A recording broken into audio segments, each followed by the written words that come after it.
बिस्मिल्लाहिर्रहमानिर्रहीम।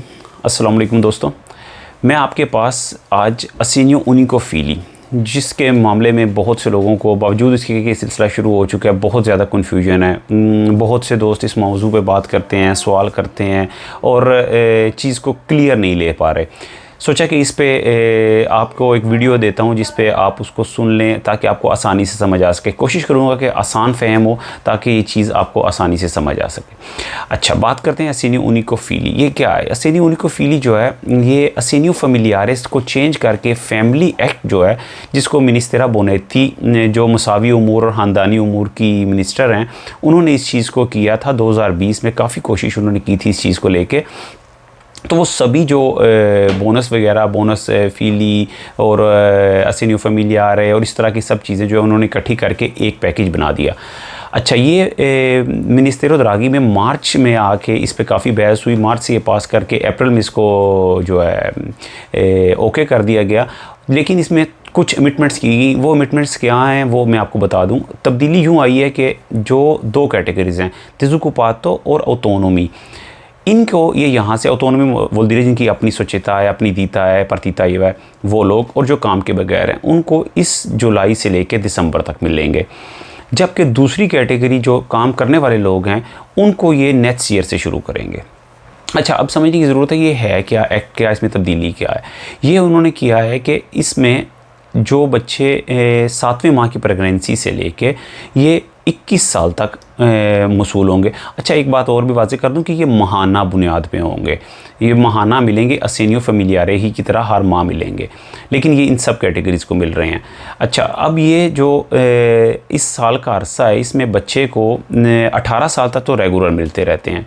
जब 18 साल से 21 साल, 3 साल का जो टाइम पीरियड है, इसमें ये थोड़ी सी चीज़ें समझने की कि वो चेंज हो जाते हैं। और वो क्यों इस तरह चेंज होते हैं? मिलेंगे वो ज़रूर, लेकिन इन शराइत पे कि बच्चा यूनिवर्सिटी कर रहा है, लाउरिया कर रहा है, या कोई कोर्स कर रहा है, तिरुचिनो कर रहा है, या लवोरेटिवो मोटिवी पे है और वो लिमितातो है। ये तो होगी एक रीज़न। उसके बाद हो जाता है बच्चा सर्विसियो शौचालय में है तो भी उसको मिलते रहेंगे। लेकिन यह अगर वो काम कर रहा है और लिमितातो पे है तो उसके लिए ये ज़रूरी है कि वो चेंट्रो इम्पिएगो में रजिस्ट्रातो हो चुकी हो उसकी सूरत, या उसने उसको किया हुआ हो किसी भी जिनसिया दे लवोरो में दोमांदा, कि उस चीज़ का एक रिकॉर्ड मौजूद हो कि ये डिसोक्युपातो है, लिहाजा इस सूरत में ये 21 साल तक चल सकता है।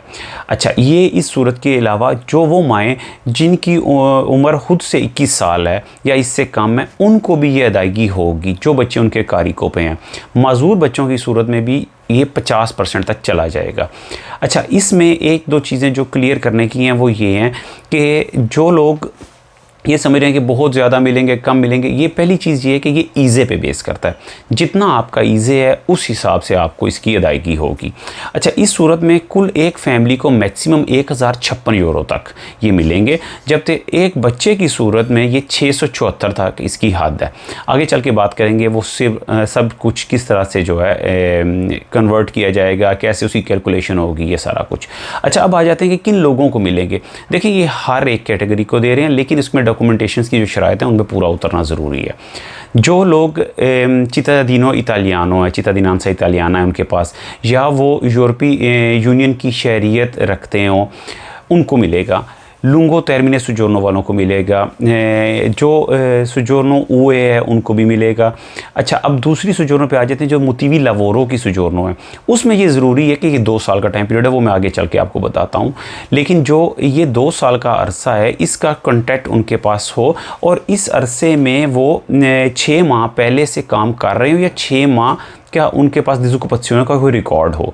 लेकिन इन लोगों के लिए ये एक और चीज़ भी बहुत ज़रूरी है कि वो अपने उनिको फैमिलिया जो है, उनका न्यूक्लियो फैमिलियार है, उसमें ये लोग मौजूद हों। अच्छा, अगली बात पे आ जाते हैं कि ये किस तरीके से जो है 2 साल का अरसा, 2 साल का टाइम पीरियड जो है, इसके लिए ज़रूरी नहीं कि वो मतवातर हो। वो उसमें अगर टुकड़ों में बटा है तो भी उसमें वो किया जा सकता है। अच्छा, उस सूरत में जो 2 साल का टाइम पीरियड है, इसमें जो लोग कॉन्ट्रातो इंडिटर्मिनातों पे हैं उनके लिए तो इसमें कोई किस्म का मसला नहीं है। जबकि जो 2 साल कॉन्ट्रैक्ट उनके पास होना चाहिए, मीन वो डिटर्मिनातो कॉन्ट्रैक्ट में और 2 साल का कॉन्ट्रैक्ट उनके पास मौजूद है। अच्छा, अब आ जाते हैं इस चीज़ पे कि ईज़े क्या बेस करता है। ईज़े इस तरह है कि आपका ईज़े जो है कम से कम जो है वो 7,000 जो मिनिमम उसकी शर्त रखी गई है। आम सूरत में न्यूक्लियर फैमिलियारे में जो है, मतलब आपके घर में बहुत से लोग काम कर रहे हैं, उनका सब का ईज़े मिला के न्यूक्लियो में ये 50,000 से ज़्यादा ना हो। अच्छा, अब आते हैं बात पे अमाउंट की। अच्छा, ईज़े जो है इस सूरत में जो ज़्यादा से ज़्यादा बच्चे को मिलते हैं आम रूटीन में, वो 217 यूरो 80 सेंट हैं। अच्छा, ये चिस्कून फीलियो की सूरत में जो है ना ये बात हो रही है। आम सूरत में फ़र्ज़ कर लें एक बंदे का ईज़े 7,000 है और उसको एक बच्चे के 1,167 यूरो 50 सेंट मिल रहे हैं। 2 बच्चों की सूरत में ये 355 हो जाएंगे। जैसे पहले बता चुका हूँ, ये 30% तीसरे बच्चे से और फिर चौथे बच्चे से इस तरह बढ़ते हुए चले जाते हैं। तीसरे की सूरत में ये 653 यूरो हो जाएंगे और ये मैं 7,000 यूरो के ईज़े पे बात कर रहा हूँ। प्रेगनेंसी की सूरत में ये टाइम पीरियड भी मैं आपको बता चुका हूँ कि ये 7वें माह से 21 साल तक है। अच्छा, ये उस सूरत पे अदा होंगे। अच्छा, कैलकुलेशन इसको अगर आसान लफ्ज़ों में करेंगे तो ये 50% माजूर पे ज़्यादा, 30% तीसरे बच्चे से ज़्यादा, जबकि पहले और दूसरे बच्चे पे ये बराबर हो जाते हैं। अच्छा, 15,000 खुद और इससे ज़्यादा जो है इनको 83.50 यूरो 83.50 जो है वो पर बच्चा कम हो जाएंगे। अगर आगे चले जाएं 40 से 50,000 यूरो तो एक बच्चे का सिर्फ 30 यूरो मिलेंगे। मीन आपको ये चीज़ यकीनन क्लियर होगी कि ये सब कुछ ईज़े पे डिपेंड कर रहा है। अच्छा, अब आ जाते हैं इसको अदायगी जो मैं पहले बता चुका हूँ, ये माहाना बुनियाद पे होगी और इसमें जब आप इसको अप्लाई करते हैं उसका तरीका भी आपको बता देता हूँ। ये बहुत आसान है। इसको आप इंप्स के पोर्ताले पे जाके, उनकी वेबसाइट पे जाके इसको आप अप्लाई करते हैं। उसमें आपके लिए पास आपके ईबान का होना बहुत ज़रूरी है, क्योंकि जैसे पहले बताया कि ये हर एक को मिल रहा है, दिजुगोपाती को, लेबोरेटरी को, ऑटोनॉमी को, लिहाजा ये आपके अकाउंट में आएंगे। उसके लिए ईबान जो है उसका होना लाजम है। अच्छा, जब ये अप्लाई होना शुरू हुआ है, ये जुलाई से अप्लाई होना शुरू हो चुका है। जून के एंड से इसकी बात हो रही थी, अप्लाई भी हो सकता था, लेकिन ऑफिशियली ये यकम जुलाई से इसको अपडेट करने के बाद सारा कुछ ओके कर दिया गया। अब जिन लोगों ने जुलाई में अप्लाई किया इनको लाजमी होता है नेक्स्ट मंथ अगस्त में मिलेगा, लेकिन इसका टाइम पीरियड मैं आपको बता दूं कि ये 30 सितंबर इसकी आखिरी तारीख है। मीन अगर आप 30 सितंबर आखिरी तारीख में अप्लाई करते हैं तो आपको जुलाई और अगस्त की अदायगी सितंबर के साथ अक्टूबर में कर दी जाएगी, लिहाजा आपके वो पिछले 2 माह जो हैं वो भी कवर हो जाएंगे। अच्छा, अब इस सूरत में एक चीज़ और समझने की है कि ये जो आपका टाइम पीरियड इस सारे दौरान आ रहा है, इसको आप मैनेज किस तरह कर सकेंगे 2 माह में? कुछ नहीं आपने मैनेज करना, आपने अप्लाई करना है। वो खुद बाहुद देखेंगे कि ये जुलाई से शुरू हुआ है, आपने सितंबर में अप्लाई किया, आपको ये क्लियर कर दिया जाएगा। अब ये बात जो ज़रूरी है वो देखने की एक और है कि जो लोग इसको अप्लाई कर रहे हैं, अगर उनमें फ़ैमिलिया में रजिस्ट्रातो सेपरेज़ियोनी है तो ये असेनियो दोनों की ईबान पे होगा और उसमें 50% दोनों पे तकसीम कर दिया जाएगा। आखिरी बात जो बहुत सारी सूरतों में आती है वो आजकल साथ में ये रेडितो चितादिनांसा वाली सिचुएशन भी है। अच्छा, रेडितो चितादिनांसा वाले लोग भी इसको अप्लाई कर सकते हैं।